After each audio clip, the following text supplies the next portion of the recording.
तो पिछले 2-3 सालों से एक स्टॉक का शेयर होल्डर रिकवरी का इंतजार कर रहा है, बट उस स्टॉक के अंदर रिकवरी आ नहीं रही है। नाम है TTML एंड यहाँ पर अगर आप देखेंगे तो एक बिग ग्रुप से यहाँ पर बिलोंग करती है, टाटा ग्रुप, जिसके ऊपर सबका भरोसा है, वहां से ये बिलोंग करती है। बट अभी तक अगर आप देखें तो इस स्टॉक के अंदर रिकवरी नहीं देखने को मिली है। Hi, this is Dev and watching traders diary, और आज हम समझेंगे कि TTML के अंदर प्रॉब्लम क्या चल रही है।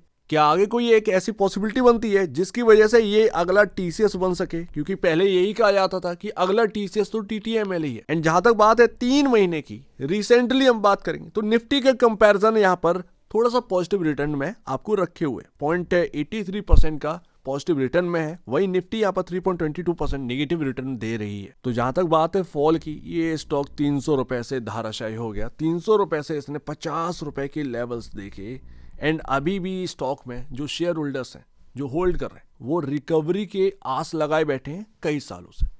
एंड अगर आप देखेंगे तो ये स्टॉक कभी 2 रुपए पर काम करता था एंड यहाँ पर 2 रुपए से आपका स्टॉक 280-290 के लेवल तक पहुंचा, यानी कि ऑलमोस्ट यहाँ पर 100 टाइम के ऊपर का यहाँ पर आपको रिटर्न देते हुए देखने को मिला है। लेकिन आज की डेट में ये स्टॉक सिर्फ और सिर्फ कंसोलिडेशन ही दिखा रहा है। यहाँ पर आप देखेंगे तो 75 के आसपास बना रहता है, कुछ भी यहाँ पर करके नहीं दिखाता, रिटर्न के नाम पर आपको कुछ नहीं दे रहा।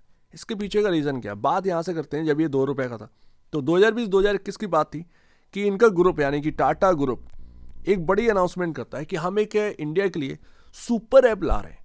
सुपर ऐप का मतलब जिसके अंदर अगर आपको टिकट भी बुक करना है तो वो भी हो जाएगा, कपड़े खरीदने हैं वो भी मिल जाएगा, ज्वेलरी खरीदनी है वो भी हो जाएगा, जो चाहो वो यहाँ पर आपको एक ही ऐप के अंदर देखने को मिलेगा। एंड ऐसे में काफ़ी इंटरेस्ट आ जाता है निवेशकों का एंड 2 रुपए पर वो भर भर कर बाई करते हैं TTML को। एंड ऐसे में आपका 100 टाइम से ऐप का रिटर्न बनता है। बट आज की डेट की बात करें तो कुछ पता नहीं है कि वो ऐप आया है या नहीं आया, लेकिन स्टॉक कहाँ से कहाँ पहुंच गया। एंड बात यही हुई थी कि टाटा का जो सुपर ऐप है उसका जो ओनर होगा या जो काम संभालेगा वो TTML संभालेगा एंड इसी वजह से ये तेजी देखने को मिली। बट होता क्या है, जब ये 300 रुपए के आसपास होता है, गवर्नमेंट आती है एंड यहाँ पर जैसे कि टाटा डोकोमो से इनका जो है ना नाता रहा है, तो यहाँ पर उसी के हिसाब से कुछ AGR का यहाँ पर ना लेना देना था, मुझे अभी ध्यान नहीं, ये 2021-2022 के आसपास की बात है। एंड यहाँ पर उसी खबर से ये स्टॉक टूटा है। अच्छा, TTML ने क्या कहा कि 50-60 रुपए के आसपास का शायद भाव था, जहां तक मुझे याद है, मुझे पक्का याद नहीं है, 50-60 रुपए का भाव रखा था गवर्नमेंट को शेयर जारी करने के लिए, नए शेयर जारी करने के लिए। तो ऐसे में ये स्टॉक 300 रुपए पर काम कर रहा था, 50 रुपए पर शेयर जारी करे जा रहे थे। मार्केट को पता चल गया कि जो कंपनी एक भाव लगा रही है TTML का कुछ 50 रुपए के आसपास है, हम 300 रुपए में खरीद बैठे हैं। एंड ऐसे में ही आप देखिए सिंगल डे में फॉल देखने को मिलती है। ये स्टॉक है बहुत बुरी तरीके से डेली बेसिस पर टूटता है एंड हमारे सामने फिर ये आ जाता है 100 रुपए के बिलो। एंड बात सिर्फ इतनी से नहीं है, नेगेटिव चीज़ों की अगर बात करें तो भरी पड़ी है। रिजर्व जो कि कंपनी की काफ़ी वैल्यूएबल चीज़ होती है, आप देखेंगे सितंबर 2024 के हिसाब से 20,968 करोड़ का नेगेटिव रिजर्व है। एंड वहीं अगर आप वॉरेंट देखेंगे, कर्ज कितना है, 19,817 करोड़ रुपए का कर्ज है इस कंपनी के ऊपर। तो ऐसे में कर्ज से लदी हुई कंपनी हमें देखने को मिलती है। मैनेजमेंट शायद ऑफिशियली ये कहा गया था कि TTML को नए बिजनेसेस देंगे ताकि उन बिजनेसेस को रन करने से जो एक प्रॉफिट जनरेट करेगा TTML, वो कर्ज की भरपाई में किया जाएगा। आज की डेट में बिजनेस दे दिए गए, इनका नाम ही बदल दिया था, TTML से TTBS हो गया।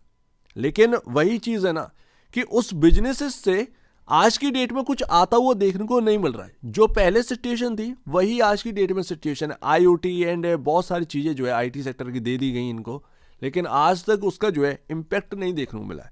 एंड कर्ज वो है, वो एक प्रॉब्लम बना हुआ है।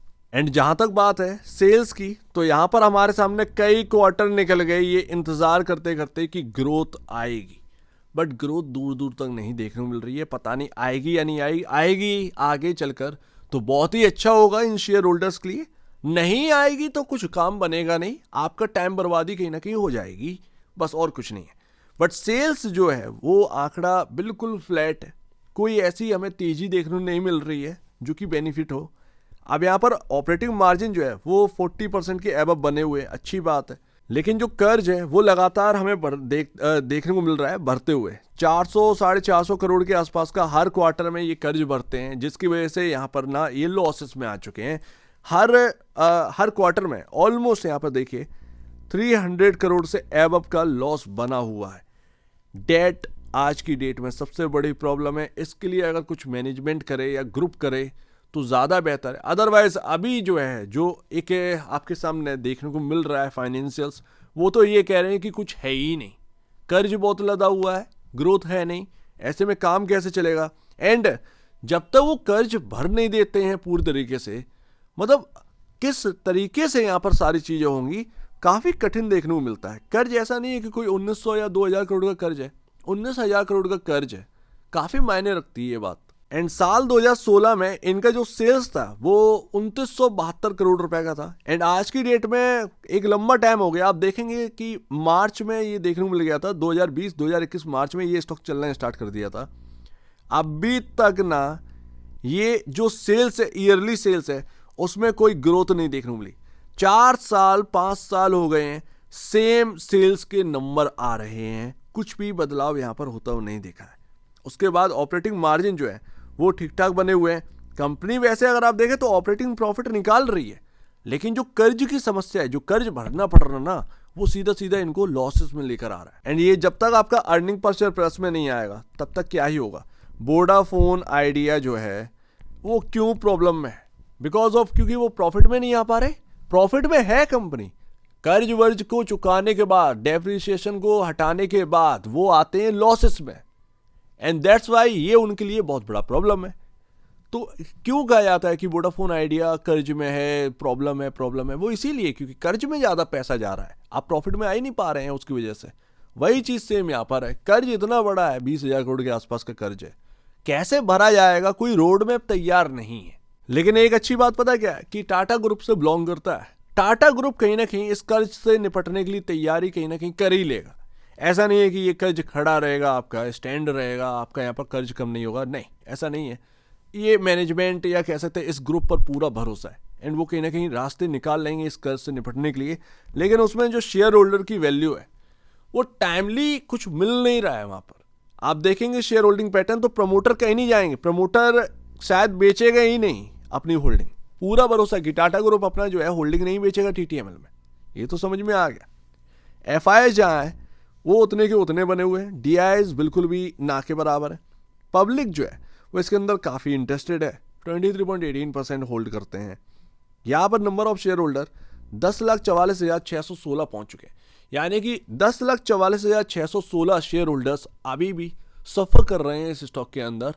और ये सिर्फ टिका हुआ है, रिटर्न के मामले में आप कुछ नहीं दे रहा है, सिर्फ ट्रेडिंग हो जाती है। ट्रेडिंग से आप कमा ले तो कमाल है, अदरवाइज कोई इन्वेस्टमेंट से यहाँ पर शायद कोई रिटर्न नहीं बन रहा। एंड सबसे बड़ी बात कि शायद आगे बहुत बड़ा रिटर्न ना बन पाए, तो उसका एक रीज़न ये है, आप मार्केट कैप देखिए 14,601 करोड़ का। ऑलरेडी ये कंपनी एक मल्टी बैगर बन चुकी है, जबकि उसके पास मल्टी बैगर बनने के लिए कुछ भी नहीं, फिर भी आज की डेट में मल्टी बैगर बन चुकी है। 14,601 करोड़ का मार्केट कैप अच्छी कंपनियों का नहीं होता है, बहुत दूर की बात। 14,000 करोड़ का मार्केट कैप अचीव करना आसान नहीं है, बट इनके पास है।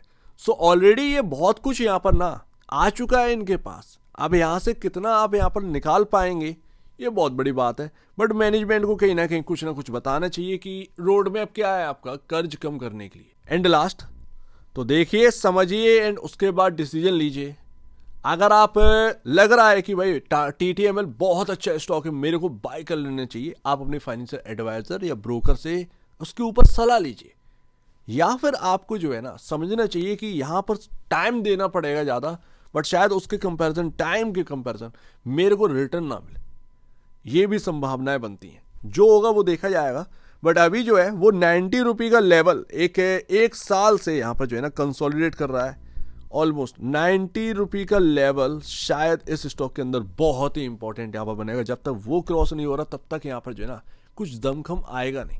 सो लेट्स सी, देखते हैं। अभी तक की कहानी काफ़ी फीकी नज़र आ रही है TTML की, बट आगे अगर कुछ मैनेजमेंट कर पाए तो फिर बहुत कुछ हो सकता है। लेकिन ऑलरेडी यहाँ पर 14,000 करोड़ का मार्केट कैप है, इन्होंने हासिल कर लिया है, तो ये भी बहुत बड़ी बात है। ऑलरेडी बहुत कुछ कमा चुके हैं लोग। वो अलग बात है कि आप 300 रुपये या 250 रुपये या 200 रुपये पर ले रखे हैं तो आप इसके अंदर ट्रैप है, वो एक अलग बात। बट क्या कर सकते हैं, वो उस वक्त समझना चाहिए था। हाइप थी, ठीक है ना, TTML के अंदर हाइप थी, बहुत बड़ी हाइप थी। सुपर ऐप का तो कुछ पता ही नहीं है आज की डेट में है कहाँ पर, कुछ आया भी है ऐसी चीज़ या नहीं आई है।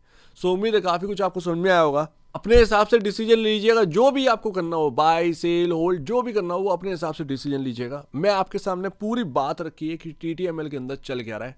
बाकी जो भी करना है वो अपने फाइनेंशियल एडवाइजर या ब्रोकर से पूछ के ही करेगा। तो एक बार निवेश से पहले या बेचने से पहले अपने ब्रोकर एडवाइस से जरूर सलाह लीजिएगा, या खुद की स्टडी करेगा, उससे बेहतर कुछ भी नहीं है, खुद की स्टडी ही मस्ट है। तो आप दीजिए वीडियो देखने के लिए बहुत धन्यवाद दोस्तों।